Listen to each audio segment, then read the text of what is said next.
Hello and welcome to the management classes. आज इस video में हम लोग कार्लडोर-हिक्स कंपनसेशन क्राइटेरियन को डिस्कस करेंगे। देखिए, ये कार्लडोर-हिक्स कंपनसेशन क्राइटेरियन इसको इसीलिए कहते हैं क्योंकि इसको बनाने में या इसको जो डेवलप किया था वो निकोलस कार्लडोर और जॉन हिक्स ने मिलकर किया था। इसीलिए इसको बेसिकली ये एक अलग अलग थे लेकिन वो साथ इसलिए रहे क्योंकि ये बिल्कुल सेम थे दोनों, इसलिए इनको कार्लडोर-हिक्स कंपनसेशन क्राइटेरिया साथ में कहा जाता है। और इसको हम कार्लडोर-हिक्स इफिशिएंसी भी कहते हैं। कार्लडोर-हिक्स इफिशिएंसी मॉडल भी इसको हम लोग कहते हैं। अच्छा, देखिए जहां तक आप देखिए, ये बेसिकली ये मॉडल या ये क्राइटेरियन बेस करता है जो हम लोगों ने पहले पेरेटो क्राइटेरिया पढ़ा था, पेरेटो ऑप्टिमैलिटी। उसको आप देखिएगा, उसके अंदर क्या था, उसमें पेरेटो कहते हैं कि किसी एक आदमी को बेटर ऑफ होने के लिए अगर आप रिसोर्सेज को रीलोकेट करते हैं तो अगर किसी एक आदमी कोई आदमी बेटर ऑफ हुआ है तो कोई एक वर्स ऑफ हुआ होगा। टोटल हमारे पास जो आउटपुट है, से फॉर एग्जांपल वो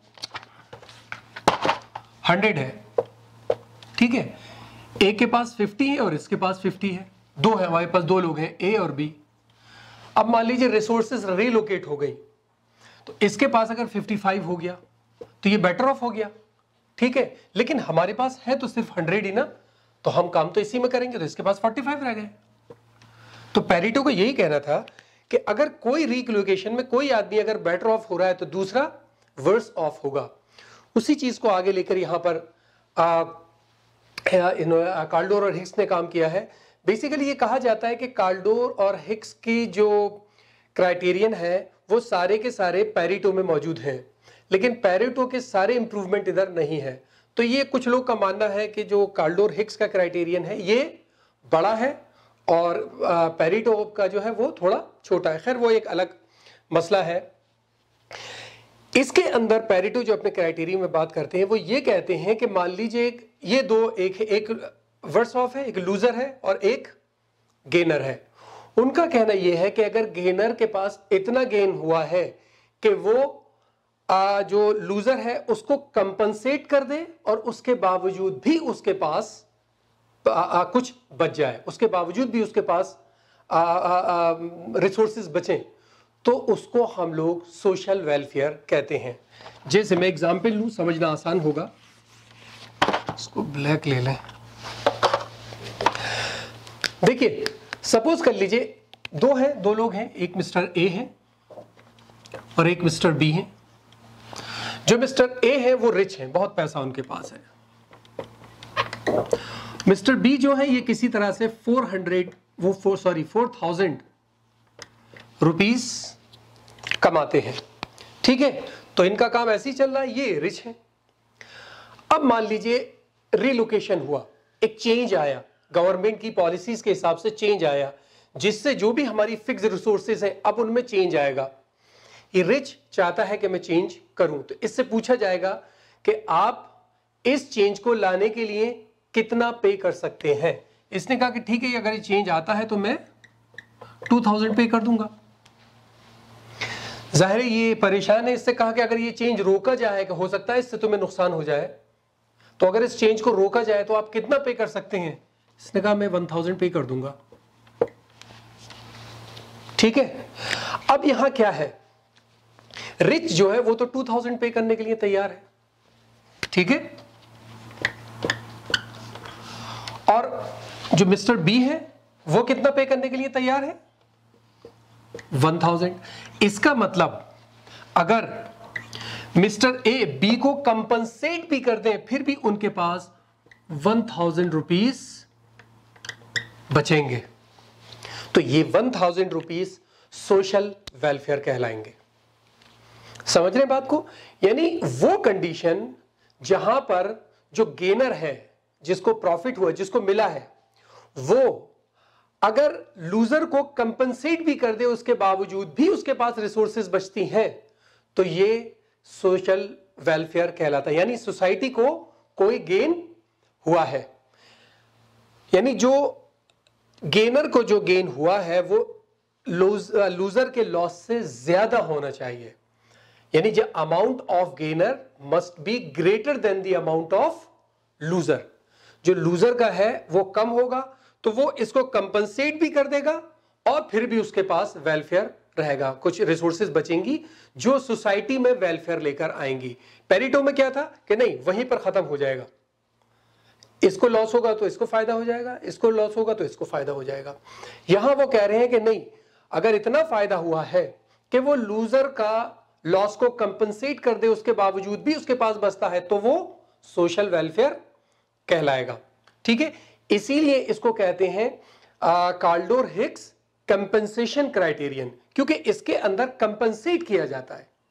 जब वो कंपनसेट करेगा उसके बावजूद भी वेलफेयर हो रहा है तो वो सोशल वेलफेयर है, इसीलिए इसको कंपनसेशन वेलफेयर कहते हैं। अब देखिए, एक हम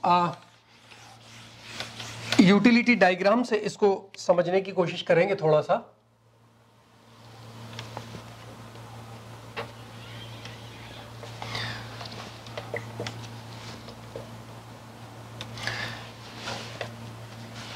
ये एक डायग्राम है, इसके अंदर हम लोग एक यूटिलिटी पॉसिबिलिटी कर्व लेंगे। यूटिलिटी पॉसिबिलिटी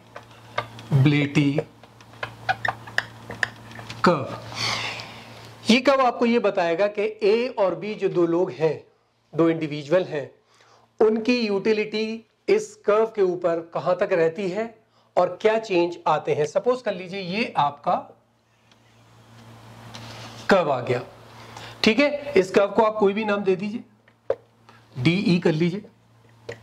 ठीक है, ये डीई आपका कर्व है और इस कर्व के ऊपर मान लीजिए ये ए की यूटिलिटी है और ये बी की यूटिलिटी है। ठीक है, देखिए इस बात को ध्यान रखिए कि यहां पर जो ये यूटिलिटी है ये ऑर्डिनल यूटिलिटी हम लेकर चल रहे हैं,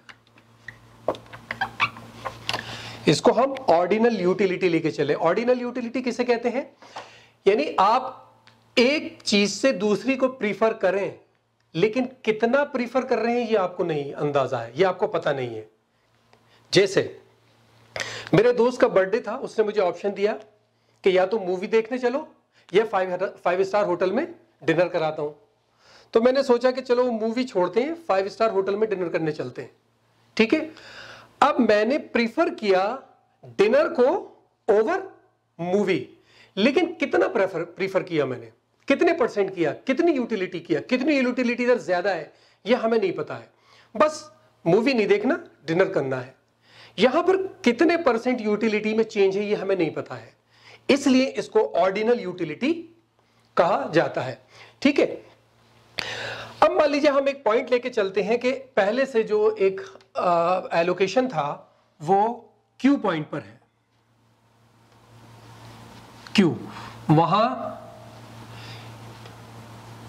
ये दोनों यूटिलिटीज आ गई, ये यूटिलिटीज ए की हो गई और ये यूटिलिटी यानी यहां तक ये बी की यूटिलिटी हो गई और यहां तक ये ए की यूटिलिटी हो गई।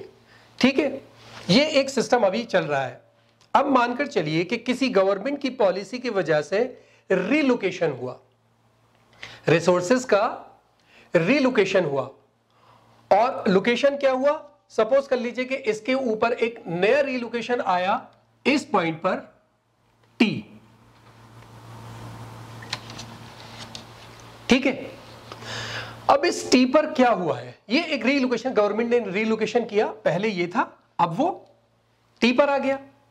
तो हर हाल में क्यू से टी तो बेहतर है, ये हम लोग उसके अंदर जो हमने इंडिफरेंस कर्व वगैरह पढ़ा था उसके अंदर देखा होगा, कर्व के अंदर कोई भी कॉम्बिनेशन है वो कम ही रहेगा, हमेशा लीस्ट चॉइस पर होगा वो, और इस कर्व के ऊपर हम कोई भी कॉम्बिनेशन ले सकते हैं।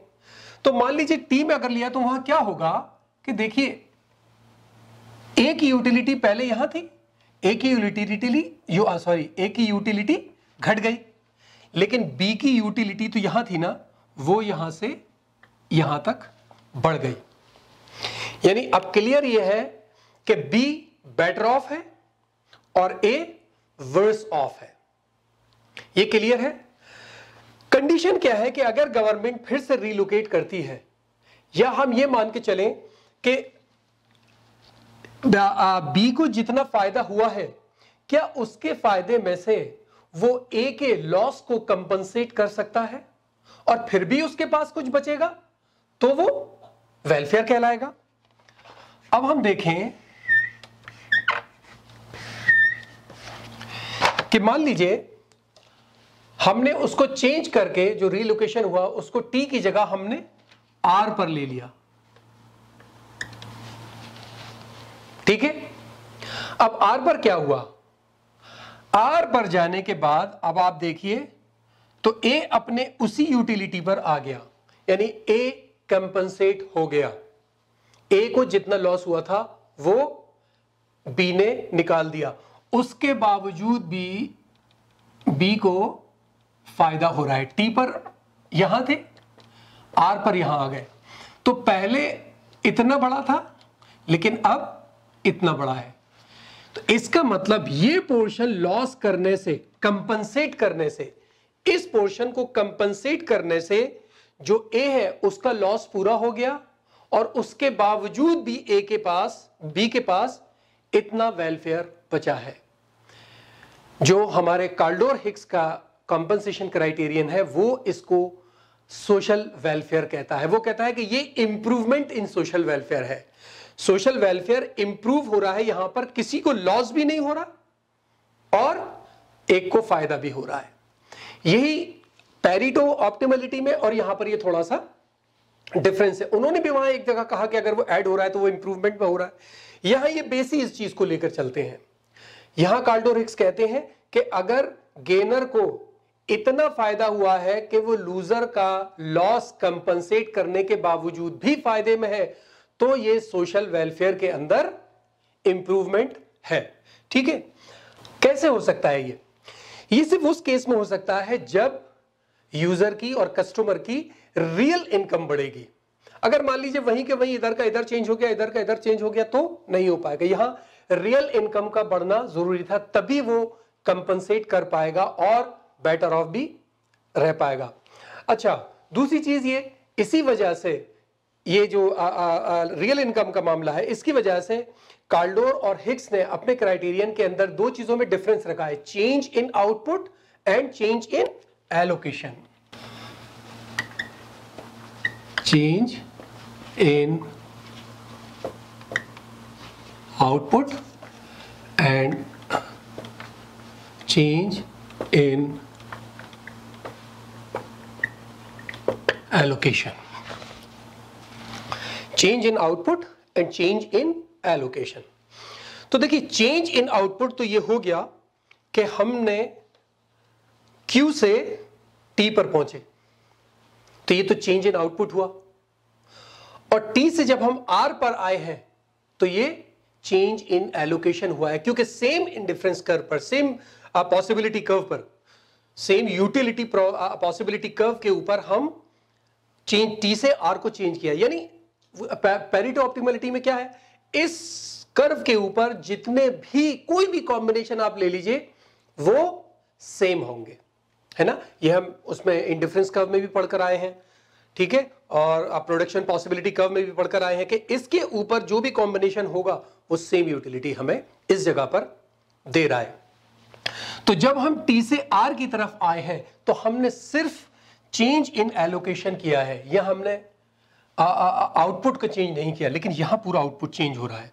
यहां हम Q पर थे, इतना आउटपुट था, अब इतना आउटपुट था, अब इतना आउटपुट हो गया, ठीक है। अच्छा, फिर आप ले लीजिए, अगर आप फिर रीलोकेट करिए और आप अगर इसमें बेस्ट कॉम्बिनेशन चाह रहे हैं इसके ऊपर, तो जाहिर है इसके अंदर जो बेस्ट कॉम्बिनेशन होगा वो G होगा। ये भी रीलोकेशन है, ये दोबारा से हम चेंज इन एलोकेशन कह लीजिए।